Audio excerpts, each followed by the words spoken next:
Good morning. My name is Chico Apriza. I will be your oral examiner. What is your name? My name's Joe Bloggs. Could you please state your candidate number? Yes, my candidate number is 1234.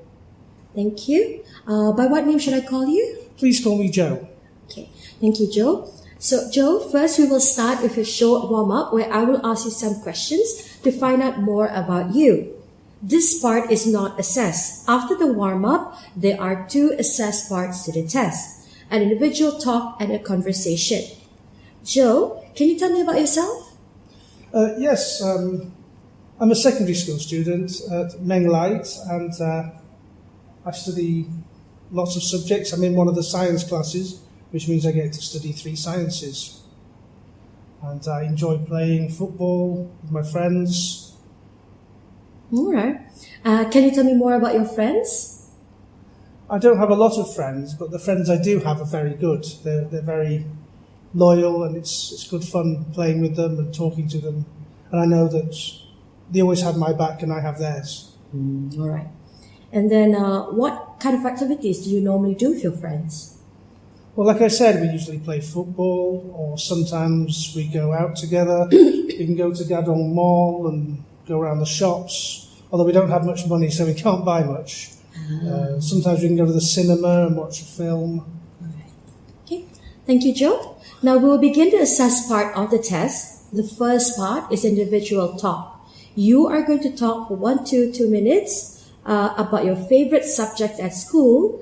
Then we will have a conversation related to ways of learning. Here is your card, Joe. You now have 3 to 4 minutes to prepare for both parts of the test. You can't make any written notes, but you can ask me if there is anything you do not understand. You may keep the card until the end of the test. Your 3 to 4 minutes starts now. Okay, it says talk about your favourite subjects. Do I have to talk about lots of subjects, or can I just talk about one? I think that in the question it says your favorite subjects, the plural of subjects. So I'm assuming that you can talk about more than one subject. But do I have to? That's what I'm asking. Yes. Okay, thank you. 3 to 4 minutes later. You now have 1 to 2 minutes to talk about your favorite subjects at school. I will stop you after 2 minutes, but do not worry if you have not finished your talk. Would you like to start, Joe? Yes. Today I've been given the topic of ways of learning, namely to talk for 1 to 2 minutes about my favourite subjects at school. I'm glad I've been given this topic because I really like to talk about the subjects I do at school because, unlike a lot of students, I actually enjoy school and I enjoy learning. First, I'd like to talk about the science subjects I study. I'm in a science class, and that means I study all three science subjects, namely chemistry, physics and biology. It's important to study science, I think, because it offers the student a range of skills they can use in life, and it's also very useful for just generally. For example, yesterday I was watching YouTube, and I was watching a documentary on Leonardo da Vinci, the famous Italian painter, and he was also a famous inventor. And I was fascinated by this YouTube video because it talked about how he used science in his paintings. For example, he would carry out autopsies on bodies. He did it on about 30 bodies, actually, and to find out how the bodies worked and how the muscles looked under the skin. And he used this knowledge in his painting. And if you do an X-ray of the painting, you can look at the various layers, for example, of the Mona Lisa or of his other paintings, and see how that has affected his art. So I think science is a very important subject, or I think all sciences are important to study. I also like English because, well, English is a very useful subject, and of course half our subjects at school, in fact more than half our subjects, are taught in English, so we have to know English well as studying English as a subject in itself.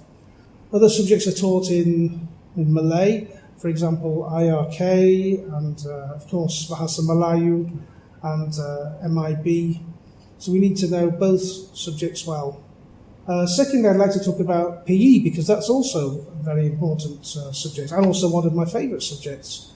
Well, there's a saying, a healthy body, a healthy mind. And that means if you do PE, if you do lots of physical activities, it can help you in your studying as well. I'm sure studies have shown this in various universities. Thirdly, I'd like to talk about geography, because geography is important as well. All the countries I'd like to visit, I can find out information about them beforehand. Thank you, Joe. Now let's move on to part 2 of the test. Now, if you could look at part 2 in your topic card, I'm going to ask you a few questions related to ways of learning. This part of the test will last 5 to 6 minutes. So, Joe, do you prefer studying on your own or with your friends, and why? That's an interesting question. Actually, I enjoy studying on my own and with my friends. I think it depends on the subject and on the subject material. For example, if it's a subject I'm not very strong at, if I study with my friends, we can use collaboration to help us work on various subjects and get better marks. But in other subjects, I like to study on my own, things that I consider to be my own private interests. For example, I talked about Leonardo da Vinci earlier. Maybe other students don't want to hear about Leonardo da Vinci, but I like Leonardo da Vinci because I like his art. And if I want to study about that kind of thing, I'd rather do that by myself, a personal investigation. So correct me if I'm wrong. So your preference for studying alone or as a group depends on the subject, as well as depending on your knowledge and capability in the subject. So for example, there are some subjects you don't find that you're good in, so you prefer to work as a group where your friends or your group mates can help you in that subject area. Yes. Like for example, if you do collaborative work, you could play to your strength. Like maybe you can draw better than them. So that's how you contribute to the group work. All right. Moving on, Yes. What different things do people like to learn outside of school, Joe? That's another interesting question. I think that people consider school to be the only place of learning, but of course, the whole world is a classroom if you go outside the school. For example, we have in Brunei, we have nature everywhere, and you can go on a nature ramble and go and as I say, we're studying biology at school. We can go and see the biology that's happening out there in the world.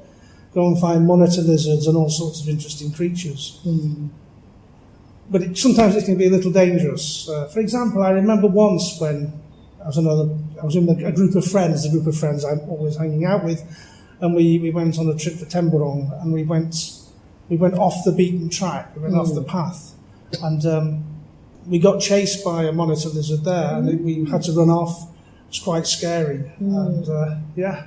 So besides the skills mentioned earlier on, you also learn survival skills, as you mentioned about how to survive if you get lost or being chased by a wild animal. Yeah, on that day, yes. In fact, I learned an interesting fact about crocodiles. If you're being chased by a crocodile, you should run in a zigzag pattern because they can't turn easily. And I learned that from a book in the library the other day. That's good. So you learn something new every day. And as you said before, the world is a classroom on its absolutely. own. Okay. Lastly, can you please look at the third bullet point? Right. There are 2 opinions printed on the speaking assessment card. Now, the first opinion is all students should study a range of science and art subjects throughout secondary school. The second opinion, students should be free to choose the subjects they want to study. So my question to you is, how far do you agree with the following opinions? You can discuss one or both opinions. Well, on the one hand, in some ways I agree with the first opinion. But on the other hand, there are also some ways in which I agree with the second opinion. First, I'd like to discuss the first opinion, namely that all students should study a range of science and arts subjects throughout secondary school. I think this is true because students should have a broad base of subjects to draw from for their education. It's important to study science, which includes mathematics and computer science. It's also important to study art subjects such as English, BM, and also humanities, as we call them in the UK, which includes history and geography. For one thing, it gives students the ability to decide what they like early on. If they want to pursue a certain career in a certain field, and they've only studied sciences, but they want to study arts, they won't have any base for that. But if they've studied arts as well, it gives them a choice. They can see what they like and see which direction they want to go in. On the other hand, sometimes, for example, people who have learning difficulties, sometimes it might be difficult to present them with a full range of subjects to study. So in those cases, maybe it might be better for those students to study just a range of core subjects that would help them in life, functional subjects that they can use. In that case, I think there might be an argument for not studying all those subjects throughout secondary school. Now I'd like to look at the second option. Namely, students should be free to choose the subjects they want to study. This is an interesting question because I think in some ways it's true, in some ways it isn't. For example, if you want to be an airline pilot, you have to have an A-level in maths. No other option. So if you don't like maths but you want to be an airline pilot, then you're going to have to study that subject. However, if you have a different kind of idea of what you want to do in life, maybe you want to be an artist and you don't want to study sciences, maybe you should be free to choose what you want to study. There's an argument that way as well. However, as I said, probably the most famous artist in the world is Leonardo da Vinci, and his art, part of his talent in art came from studying sciences. So there are arguments either way. Yeah. But in the end, I think it's best that students are given a broad range of subjects to study in the beginning, and then they can specialise later on. So similar to what's happening in Brunei Darussalam now, in year 7, year 8, you are given all the subjects. You are not given a choice in what you want to choose, such as history or geography, principal accounts, or things like that. So can you explain why do you think that students need to be able to have a strong foundation and later on be given a choice? I'm sorry, I don't quite understand what you're telling me. Could you please repeat that? Let me rephrase it in a different way.